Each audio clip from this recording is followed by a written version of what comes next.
చాలా రోజుల నుంచి ఆలు పరోటా తిందామని క్రేవింగ్స్ వస్తున్నాయి. ఇప్పుడైతే స్టార్ట్ చేశాను. ఆలు పరోటా చేయడం అయితే నాకు కొత్తేం గాదు. ఇంతకుముందు 2, 3 టైమ్స్ చేశాను. కానీ చాలా రోజులు గ్యాప్ తర్వాత ఈరోజు చేశాననమాట.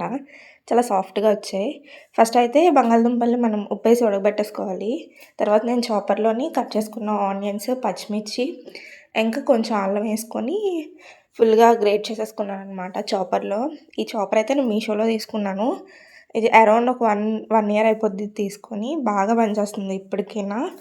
చూసారా ఆనియన్స్ ఎంత సన్నంగా అయిపోయాయో. చాపర్ డీటెయిల్స్ కావాలంటే లింక్ అని కామెంట్ చేయండి.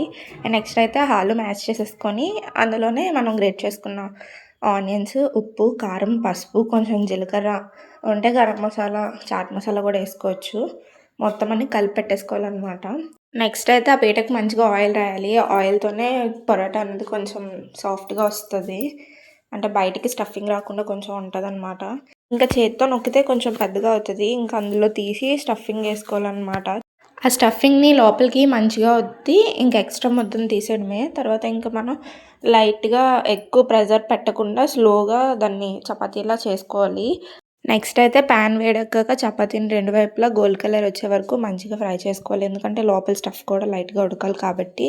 ఆలు పరాటా అయితే చాలా స్మూత్ అండ్ సాఫ్ట్‌గా వచ్చాయి. తినడానికి కూడా టేస్టీగా ఉన్నాయి. అండ్ నెక్స్ట్ నేను ఏ రెసిపీ చేయాలో అది కూడా కామెంట్ చేయండి.